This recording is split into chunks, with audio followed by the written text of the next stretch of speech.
You know what I really like? Good deals. You know what I really love? Revolvers. So good deals on good revolvers? Absolutely. How about a 2-for-1? How about a buy one, get one?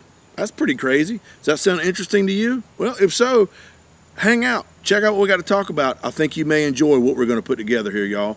This is Hunter Elliott. I'm with rangehot.com. I want to make sure everybody's doing well. Hope you are. Lord knows I am. What do we got going on here, Hunter Elliott? Well, this is the Charter Arms Double Dog Revolver. I got a little snubby here, 2.2-inch barrel, coming in at 20 ounces. It is also available in a Target model with a longer barrel and adjustable rear sight. But I opted for this model because I love little snubby revolvers. Something noir about a snubby. The Double Dog. I was introduced to this by the good folks at Charter Arms, the 2024 SHOT Show. Really, really cool, innovative revolver. Charter Arms, well, they're known for building solid revolvers that are affordable, and they often are innovating. And so here we got yet another one. It comes from Charter Arms with a 357 Magnum cylinder, already ready. However, it also ships with a pit bull cylinder chambered in 9mm, and it's already fit to the revolver. And it's really, really easy to swap out. How easy is it to swap out? Well, look here, y'all. I'll show you. Now, you want to make sure, as always, the revolver is unloaded. I've demonstrated the cylinder is open, the gun is clear, still pointing in a safe direction. Flathead screw, flathead screwdriver, kind of a smaller one.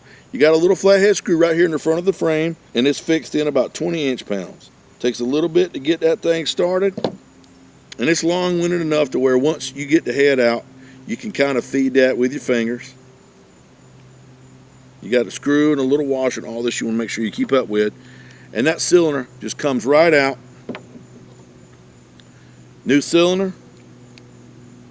I like to line it up and then drop it in place and lock it in place just like you're getting ready to shoot it. You got this in this here again, it's got enough shoulder on this screw to where you can easily start it with your fingers. You don't need to use that Nature's Loctite cross thread method that I'm known for with my friends. And just reinstall that. Here again, 20 inch-pounds. If memory serves, y'all don't panic. My elbow is calibrated. And there you go. Now we've gone from 357 Magnum 38 Special to 9mm. It's just that simple. As far as I know, all the straight wall, pistol case, cartridge revolvers that Charter Arms makes, wow, that's a tongue twister, do not use moon clips. Now, moon clips are fine, but especially for a defensive gun, it's one more thing you got to keep up with, one more thing you can lose. Whereas these good folks, what they have done is, within the star wheel extractor is a little spring-loaded tab. You drop that 9mm case in, that spring-loaded tab grabs that extractor groove. Now it's holding it exactly in place, it's head spacing like it's supposed to, and then whenever you're done, you can still use your star wheel extractor to extract those 9mm cases out of it. Somewhat diminished front sight. It's got some serrators there on the front. No rear sight on this gun. However, the top strap is a trough, and that rear trough lines up nicely with the front sight. Really, really good sighting system on this defensive revolver for what it is. And I think that's ideal from drawing. You don't have to worry about anything snagging. Adjustable sights on a defensive revolver is a bit of a no-no. They can get knocked out of whack. I think this is a great setup. Now, I mentioned this is a snubby, a 2.2-inch barrel. However, it is ported. So when you're running some of that hotter 357 Magnum or 9mm defensive ammo, that porting is going to mitigate some of that recoil, some of that muzzle flip, as opposed to a little snubby without.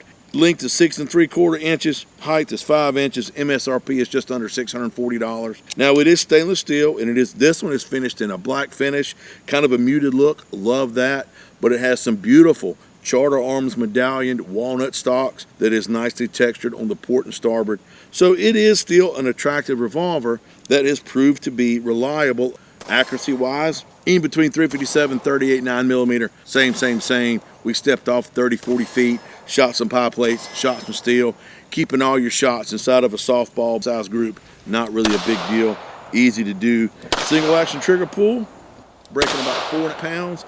Your double action trigger pull, about 12 pounds measured off of a mechanical gauge. You got options for defensive ammo, 357, 38, 9mm. If you're out in town somewhere and you got to replenish your ammo supply, you got options. Ain't no way you can just about go in anywhere and find one of the three, if not all. So I just think that gives you just an extra layer of comfort, margin of error for a defensive gun. And plus, if you want to practice and train, you can usually find 9mm ammo pretty inexpensive. So that's also another good option for that. That's about it. Now remember, there's going to be an article on rangehot.com, so if you feel like I glossed over something a little quick, jump over there. If you feel like I've earned your subscription, please consider subscribing, like, comment, share. All that stuff really helps us gun channels on the YouTube algorithm. I really appreciate that. Anyway, let me know what you think, good, bad, right, or wrong. We got that comment section below. Check us out on rangehot.com. I want you to take care of yourselves and each other. Look forward to seeing you at the range.